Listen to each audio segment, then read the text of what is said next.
preguntado muchas personas a lo largo de esta semana, ¿qué le pasa a Alberto? ¿Qué Alberto? Aparici. ¿Qué le pasa a Alberto Aparici? ¿Por qué ella solo habla de un único tema? ¿De dónde viene esta fijación que le ha entrado con su tortuga? ¿Por qué ha publicado 27 tweets esta semana comentando cosas sobre su tortuga, respondiendo a comentarios que le hacen sobre su tortuga? ¿Qué le pasa a Alberto? ¿Acaso ha convertido su sección de ciencia de los viernes en Más de Uno en una sección sobre su tortuga? Alberto, buenos días. Hola, Carlos, buenos días. ¿Qué te pasa? Yo creo que en realidad lo que pasa es que ha emergido mi verdadera personalidad. No, simplemente no sabíais hasta ahora lo obsesionado que estoy por la tortuga. Es verdad eso, ¿eh? Es verdad. Y no es que me parezca mal que estés obsesionado, pero pues igual tiene mucho protagonismo tu tortuga. No sé si a la gente le está entusiasmando tanto como a ti, quiero decir, el tema. Claro, eso es lo que te quiero decir, que la gente responde, porque ¿sí? fíjate que hay oyentes que han dicho incluso lo siguiente, escucha. Asunto Aparici. Alberto, genial lo del cuestionario a Alsina y a Begoña. Sugerencia para todos los colaboradores, ir preparando concursos para que Alsina se luzca en la antena. Un saludo. Ya, pero no percibo que este oyente haya celebrado que solo hables ya de tu tortuga. Lo que le pareció, veo, entretenido, divertido, original, fue el cuestionario este que nos hiciste a Begoña y a mí. Por cierto, ¿dónde está Begoña? La semana pasada. Entonces ahí con las tortugas. ¿Dónde está Begoña? Sí, la verdad es que no la ha hecho falta, ¿no? Ha desaparecido. Sí. ¿Qué ha pasado con Begoña? Bueno, yo te hago la siguiente reflexión. Sí. Cuestionarios en esta sección ha habido solo uno y ha sido sobre tortugas. O sea que algo puede tener que ver el asunto de las tortugas. Y pensé que tenía algo que ver con la ausencia de Begoña. Es que acabo de caer en la cuenta. ¿Quién le ha dado el día libre a Begoña Gómez de la Fuente?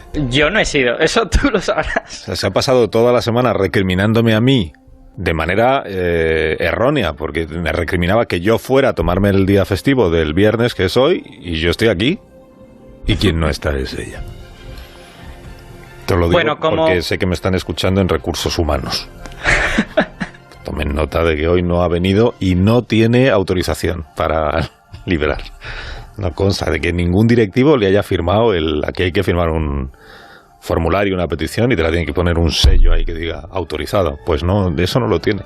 Eso no tiene. Bueno, entonces, el cuestionario decías, ¿no? Que tienes más preguntas sobre tortugas. Es que como ha tenido tanto éxito, yo creo que lo mejor que podemos hacer es continuarlo, ¿no? A riesgo quizá de quemar el formato y ya que el público nos abandone. Pero... Bueno, venga, inténtalo. Pero vamos a intentarlo. A ver, primera pregunta que voy a hacer es para comprobar si la semana pasada estuviste atento. A ver, la pregunta es, el caparazón de las tortugas apareció primero como una armadura protectora en la espalda y solo después de eso rodeó todo el cuerpo de la tortuga. ¿Verdadero o falso? Falso. Muy bien, efectivamente. El caparazón de las tortugas, escuchaste bien la semana pasada, es en realidad su caja torácica. Eso sí, el tórax, sí. Eso es. Fíjate, la parte superior, lo que llamaríamos el caparazón propiamente dicho, son la columna vertebral y las costillas unidas. Eso es, que se le iban ensanchando las costillas hasta que se fundían unas con otras. Eso es, efectivamente. De hecho, lo que sucede es que la caja torácica de una tortuga, en lugar de parecer una jaula, como la nuestra, con los barrotes de las costillas, se convierte en una caja. Y de hecho, una vez formada esa caja, lo único que hace la tortuga es meter todo el cuerpo dentro. Así que podríamos decir que las tortugas lo que han hecho es meterse dentro de su caja torácica. Todo el cuerpo menos los bracitos y la cabeza. Vale. ¿Y qué te iba a decir? ¿Te puedo preguntar yo una cosa a ti? Bueno, si quieres, adelante, claro. Sí, a ver, estamos de acuerdo en que las tortugas tienen caparazón, ¿no? Entonces, ¿qué pros y qué contras tiene el caparazón? O sea, ¿qué ventajas y qué desventajas para las tortugas? Eso es muy interesante, porque las ventajas son muy evidentes y yo creo que todo el mundo lo imagina, que es la protección, ¿vale? Es evidente que una tortuga cuando es grande ya no tiene prácticamente depredadores, porque es muy difícil que le abran el caparazón y se la coman, pero tiene una serie de desventajas muy notables. Y la más importante es la pérdida de movilidad, porque tiene un cuerpo extremadamente rígido. Y de hecho esa es la razón de que las tortugas sean lentas, entre comillas, o que digamos tengan muy poco fuelle, ¿no? Pero el mayor problema de esto de la pérdida de movilidad no es la movilidad de los brazos, es los pulmones. Es que las tortugas no pueden hinchar el cuerpo para hinchar los pulmones y de hecho han tenido que inventar un nuevo tipo de músculos que se encajan por dentro del caparazón para poder hinchar y deshinchar los pulmones, o de lo contrario no podrían respirar. Y otra cosa, es que hace unos días he leído, como sé que estás tú muy interesado por las tortugas, pues ahora cada vez que veo una noticia que dice tortuga me voy a mirármela y a estudiármela. Y entonces he visto que hace una semana se descubrió en Murcia, creo que era, el fósil de una tortuga que la llamaban la tortuga de la sal, ¿puede ser? Sí, señor. La tortuga de la sal, sí. ¿Y por qué se le llama la tortuga de la sal? Pues mira, voy a recurrir al comodín de la llamada. ¿Cómo? ¿Qué es eso del comodín de la llamada? Pues bueno, si esto es un programa de cuestionarios, pues tiene que haber comodín de la llamada. Pero si se supone que tú te lo sabes todo sobre las tortugas y llevas 40 años estudiándotelas. Carlos, llevamos 2 años haciendo una sección de ciencia y más años antes en La Brújula. Ya sabes que ningún científico se lo sabe todo. Esto es imposible. Hombre, ya, pero tú en este caso no hablas como científico, sino como el dueño de la tortuga. La señora, ¿cómo es? La señora Picos. Piquitos. No, la cosa es, imaginándome que me querías dar alguna sorpresa, sí. He puesto en alerta a Adán Pérez García, sí, que es investigador y experto en tortugas fósiles en la UNED, en la Universidad Nacional de Educación a Distancia, y tiene uno de los nombres en Twitter más espectaculares que han existido jamás, que es @tortugólogo. Tortugólogo. Sí. @tortugólogo, pero se llama Adán. Adán Pérez García. Y además es uno de los descubridores de esta tortuga que acabas de mencionar, la tortuga de la sal, cuyo nombre científico es Alatokelon myrteum. Y creo que nos escucha ya Adán. Alatokelon myrteum. Sí, hola, buenos días. Hola, Adán, ¿cómo estás? Buenos días. Muy bien, ¿y vosotros? Bien. Gracias por recibirnos esta mañana. Un placer. La tortuga esta, Alatokelon myrteum, ¿cómo era y en qué época vivió? Porque claro, hemos dicho que se ha encontrado en Murcia, pero hablamos de una Murcia diferente, un poquito diferente a la que tenemos hoy, ¿no? Sí, era una Murcia un poquito diferente, sobre todo eso, considerando el tiempo que tiene esa tortuga. O sea, lo primero, la tortuga de la que estamos hablando, Alatokelon, o la tortuga de la sal, es una tortuga terrestre, con un caparazón de relativo gran tamaño. Llegaba a medir cerca de 1 metro de longitud. Este caparazón, además, era algo distinto a las tortugas que conocemos en la península en la actualidad, que son además más pequeñas, porque, entre otras cosas, el caparazón tenía una forma peculiar. Era, a modo, por decirlo de alguna manera, acampanado. Era muy alto y sus márgenes laterales estaban proyectados lateralmente. En cierta medida, a la que puede recordarnos más no es a las tortugas que viven en la península ibérica, sino a la tortuga africana de espolones, que es un pariente cercano a ella. La tortuga de espolones es la tortuga africana de África continental de mayor tamaño actualmente, también con cerca de 80-90 centímetros de longitud, pero que proviene de un linaje de gigantes que llegaban a 2 metros de longitud. Wow.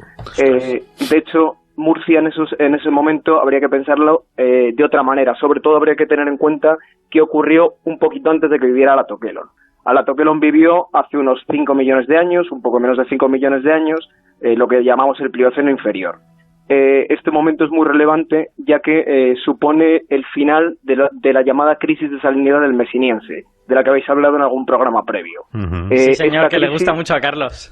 La verdad es que es un fenómeno muy interesante, puesto que supuso una desecación parcial muy importante del Mediterráneo y esto tuvo consecuencias, entre otras cosas que las grandes llanuras salinas donde antes estaban ocupadas por agua y ahora quedaban esas llanuras, fueron una pista por donde pudieron pasar animales desde África a la península ibérica o viceversa. Sí. Y eso es lo que ocurrió precisamente con esta tortuga y con otros animales. Por tanto, ¿qué pasaba con Murcia en aquella época? Murcia en ese momento podría recordarnos, por el clima cálido y por esta presencia de animales, a una sabana africana. De hecho, entre la fauna que encontrábamos viviendo con esta tortuga, encontraríamos también macacos, jirafas, rinocerontes o incluso elefantes primitivos. Oye, el nombre que le habéis puesto, me gusta mucho que se llame Alatokelon, pero tortuga de la sal, ¿cuál es el motivo? O sea, ¿cómo se le bautiza a un fósil recién descubierto?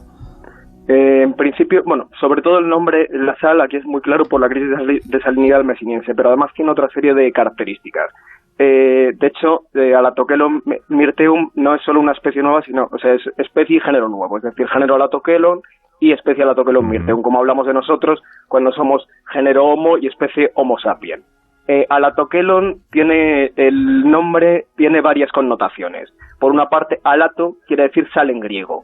pero además el prefijo al evidencia su origen africano. La segunda parte de este nombre, kelon, quiere decir, es una raíz también griega que significa tortuga y que generalmente se emplea para tortugas terrestres. Es un sufijo para tortugas terrestres.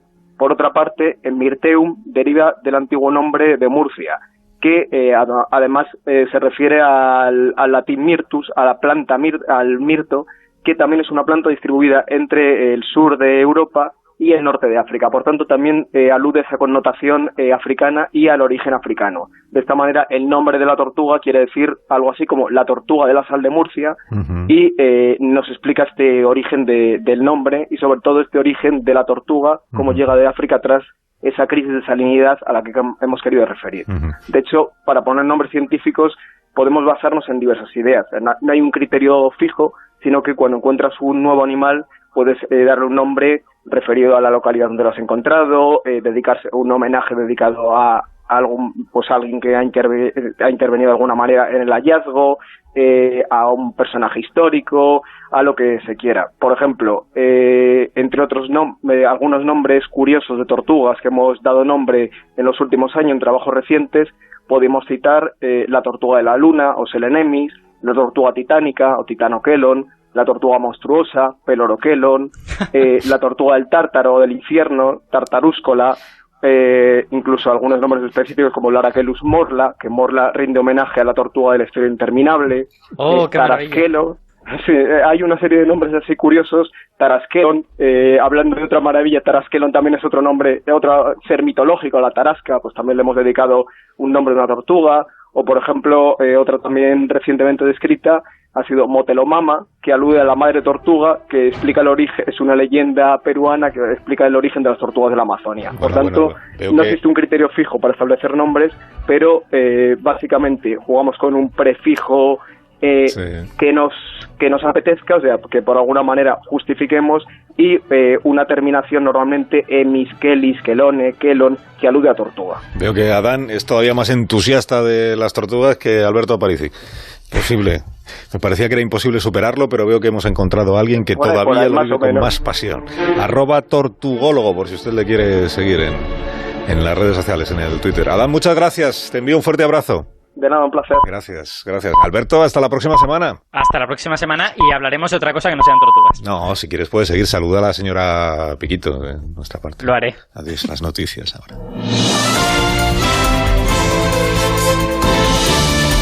Noticias en Onda Cero.